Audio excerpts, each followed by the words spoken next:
about all kinds of stuff. Professor Dave explains. We've been learning about the history of ancient Greece, and the final era of this time period is called Hellenistic Greece.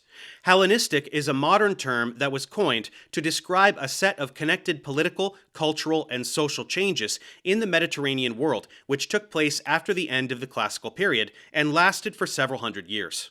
This transition from classical to Hellenistic began with the reign of the Macedonian king Philip II, who defeated a Greek alliance led by Thebes and Sparta in 338 BCE. From that time on, the rulers of Macedonia were involved in the affairs of the Greek mainland. Philip formed many of its independent city-states into an alliance called the League of Corinth, and his son, Alexander the Great, led them in a series of military campaigns in the east to conquer the Persian Empire.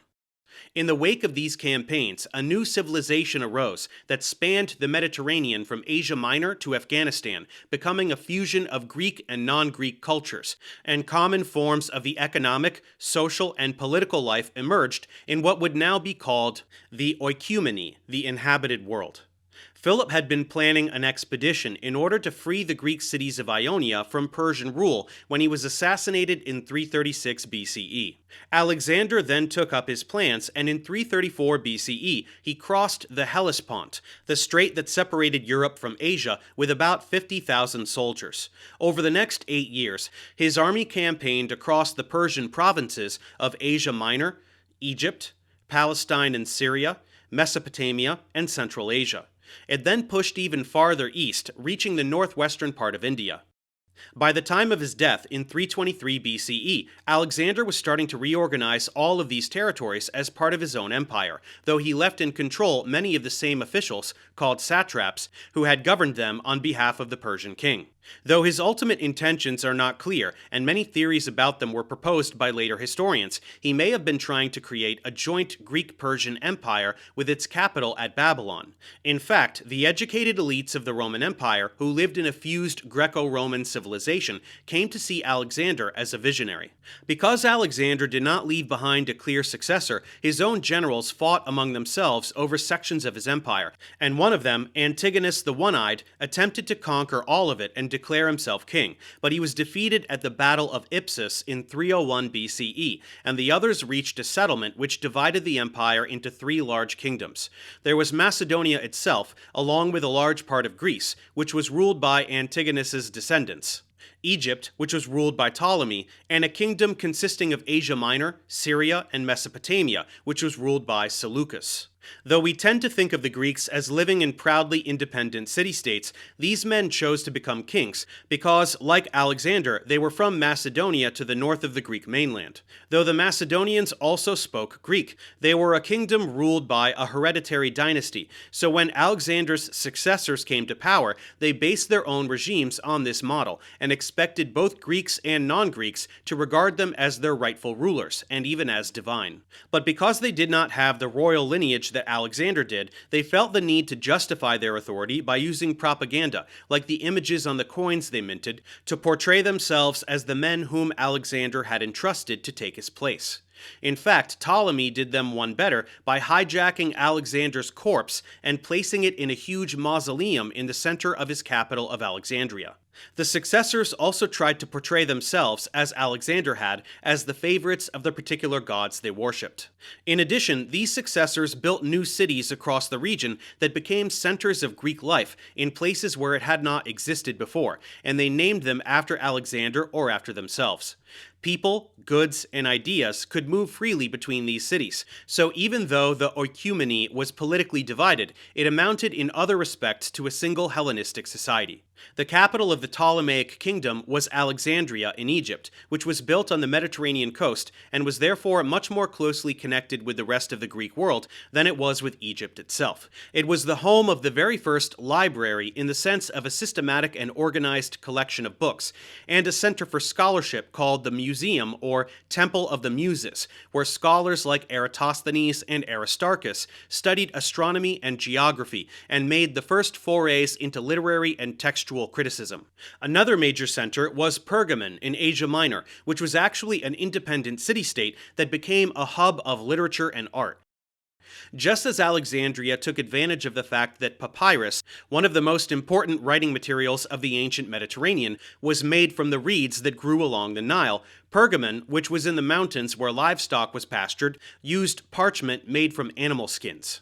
Alexandria was essentially a Greek city in every way, and Cleopatra VII, who was the last Ptolemaic monarch, was said to have been the first to bother to learn Egyptian. But at the same time, the Ptolemaic and Seleucid kingdoms adapted their policies to suit the diverse reality in which they now found themselves. The Ptolemies, for example, created an elaborate bureaucracy like that of the native kings of Egypt, who had exercised tight control over the country's people and its limited natural resources. They adopted the practice of brother-sister marriage that had been used by the pharaohs to emphasize their divinity, and were represented as the pharaohs had been in Egyptian art and architecture. They also established a cult of the god Serapis, which combined the anthropomorphic imagery familiar to the Greeks with aspects of the Egyptian gods Osiris and Apis. Their administrative decrees were published in 3 scripts: Greek, hieroglyphics, which was not a very practical system of writing but had always been used for official purposes, and Demotic, which was the script that was developed to write Egyptian for everyday purposes. This is why scholars in the 19th century were able to use the Rosetta Stone, which recorded one of these decrees, to decipher the hieroglyphic script. The Seleucids, on the other hand, associated themselves with the Greek cults of Apollo and Zeus, while maintaining relationships with the powerful priesthoods of Babylonian temples, which were essentially small states of their own. These temples were allowed to continue to manage their affairs and to collect revenues for their own use, though a king might occasionally confiscate treasure from a temple if he needed the funds. They also took part in Babylonian religious festivals like the Akitu, which was celebrated every spring. The 3rd century BCE king Antiochus I rebuilt the temple of the god Nabu in the city of Borsippa, and this deed was recorded in cuneiform script on a clay cylinder, just as Assyrian and Babylonian kings had done for thousands of years. Another cuneiform tablet records Antiochus's worship of the Babylonian moon god Sin, and just as the Ptolemies used Egyptian, the Seleucid administration continued to use Aramaic, the common language of the Persian Empire, alongside Greek. Just as in Egypt, the cities founded by the Seleucids, such as Antioch in Syria, which was one of the largest in the Hellenistic world, remained Greek in both theory and practice, while many of the older cities of Mesopotamia and Persia continued on as they had before, though some of them, including Jerusalem, were made into poleis, or city-states. The relatively laissez-faire policy of the Seleucids was itself inspired by the Persian style of administration, which had been a matter of necessity, since Persia, unlike Ptolemaic Egypt, was a patchwork of many cultures and beliefs that would not easily be forced to conform. Besides, Hellenism as an idea seems largely to have been an accidental byproduct of the New World that had been opened up to Greeks, rather than a creed that wanted to change the hearts and minds of the non-Greeks who lived in that world. On the other hand, we don't have that many examples of what it was like to be a non-Greek in the Seleucid Empire, and the one example we do have demonstrates anything but a live and let live attitude. This example was the Maccabean Revolt of 167 BCE, when a family led by Judah Maccabee rebelled against the Seleucid authorities of Palestine, eventually establishing a Jewish state that lasted for more than 100 years. We know a lot about this revolt from the Jewish literature of the time, especially the books of Maccabees, which are included in some Christian versions of the Bible, and these books portray it as a reaction to King Antiochus IV, who wanted to ban Jewish practices and beliefs and replace them with pagan Greek ones, like sacrificing pigs and setting up a statue of Zeus. But these books were written after the rebellion by members of the Hasmonean court, and were clearly meant to paint it as a culture war between righteous Jews on one side and immoral Greeks and their Jewish supporters on the other. The picture is also complicated by the fact that the Jews seem to have lived peacefully enough under the Ptolemies, who ruled their country before the Seleucids conquered it in 200 BCE, and the Hasmoneans themselves went on to behave like Hellenistic kings, just like other local rulers did. In any case, Antiochus's actions don't seem to have had many parallels among other Seleucid or Ptolemaic kings, who did not generally try to force their beliefs on their non-Greek subjects, and though Hellenism as a phenomenon is often described as the interaction between Greek and non-Greek cultures, it tended to go in one direction only. It was Egyptians, Jews, Phoenicians, and Babylonians who learned the Greeks' language and took part in their cultural life, rather than the other way around. But this did not mean that they wanted to discard their own ethnic backgrounds. The Jewish philosopher Philo of Alexandria, for example, wrote in Greek and applied Greek ideas to his interpretation of biblical stories and characters. But he did this in order to show the philosophical and ethical value of those texts. A Jewish playwright named Ezekiel wrote a Greek drama about the biblical exodus from Egypt, and the Jews who wrote the Septuagint, the Greek translation of the Bible, believed that their sacred text was as worth reading as any other.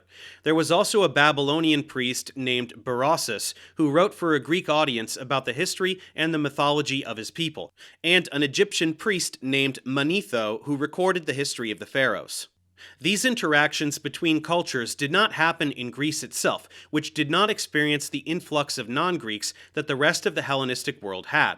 But the Greeks of the mainland did experience changes in their political life, as their independent city-states came into conflict with the Macedonian monarchy that was constantly trying to control them, whether directly or indirectly, even as it claimed to respect their freedom. The Greeks responded by forming leagues of cities that banded together to present a unified front in their dealings with Macedonia, which ranged from treaty agreements to open warfare, while continuing to manage their internal affairs as each city saw fit.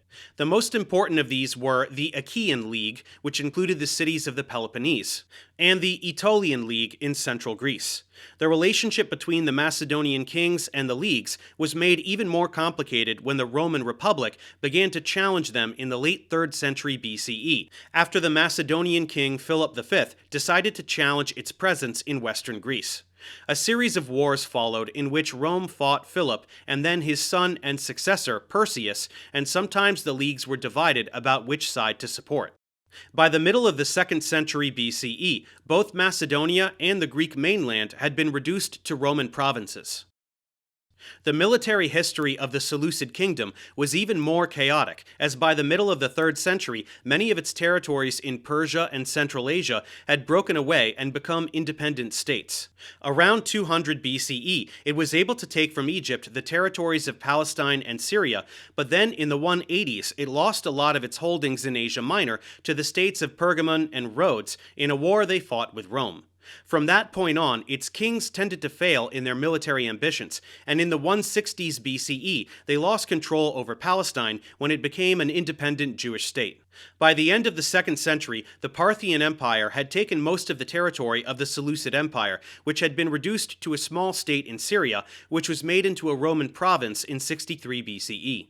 The Ptolemaic Kingdom of Egypt, on the other hand, remained generally undisturbed until the end of the 1st century BCE. The Ptolemies were not interested in acquiring the territories of the other kingdoms, and instead built up Alexandria as an international center of commerce and culture.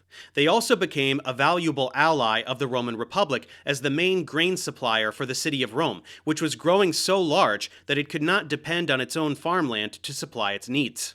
But Egypt finally became a province in 31 BCE when Octavian defeated Mark Antony and his ally Cleopatra in the civil wars that ended the Republic. Throughout the Hellenistic period and into the Roman Empire, places like Alexandria, Pergamon, and the island of Rhodes produced art and literature that is now described as quintessentially Hellenistic. When it comes to literature, this can mean two very different things: a combination of Greek forms and ideas with the values and traditions of other cultures, or a group of genres and ideas that, while Greek in itself, was not typical of the classical period. Hellenistic poets like Callimachus and playwrights like Menander were much more concerned than classical writers had been with individuals, their desires, and their anxieties, and instead of assuming that their readers were the members of small communities that gave them their identity and made clear what it expected of them, they saw them as people who were trying to find happiness in a suddenly much larger and confusing world where change was the order of the day. This period also saw the birth of what we would call the romantic novel, in which a pair of star-crossed lovers had adventures and traveled to distant and exotic places. The Hellenistic approach to the world also affected the philosophical schools of the period. Instead of concerning themselves with the duties and behavior of the citizens of a polis, they thought about the individual's place in the cosmos and how to find happiness within it. And it is now for the first time that we find the concept of the cosmopolis, or world city. The three philosophies most typical of the period in Greece are as follows. First, Stoicism, which thought the world was governed by a divine rational mind, the Logos, and that people could only be happy if they lived according to reason. Second, Epicureanism, which believed in the material world alone and in avoiding unpleasant experiences and emotions. And third, Cynicism, which dismissed social conventions and promoted living according to nature. Hellenistic art, on the other hand, is known for having a much more dramatic and florid style than the reserved and dignified creations of the classical period. A famous example is the Laocoon, a sculpture in which three people are being devoured by a gigantic serpent which has coiled itself around them. It is exciting from any angle, and everything about it is in motion. The faces of the figures are as upset as their situation might imply, while their muscles and clothing are hyper-exaggerated. Another famous series of sculptures shows Gauls who had been defeated in battle by Greeks, killing themselves with swords. But aside from horrifying viewers, Hellenistic art also liked to tug at their heartstrings by showing people in old age or as young babies. In fact, it invented the idea of the adorable winged Cupid. Though the term Hellenistic may refer to the era when Greek kingdoms dominated the eastern Mediterranean and Western Asia, and therefore to the years between 300 BCE and the rise of the Roman state, it can also describe cultural and social norms that continued for hundreds of years afterwards. The eastern half of the Roman Empire, the Byzantine Empire that followed it, and the Orthodox Church that developed within it spoke Greek, and they continued to respect the literary and philosophical traditions established in the centuries after Alexander the Great, while the cities his successors founded remained centers of culture and trade. It was only with the rise of Islam that this began to change, and with that we conclude our introduction to ancient Greece. Thanks for watching. Subscribe to my channel for more tutorials. Support me on Patreon so I can keep making content. And as always, feel free to email me, ProfessorDaveExplains@gmail.com.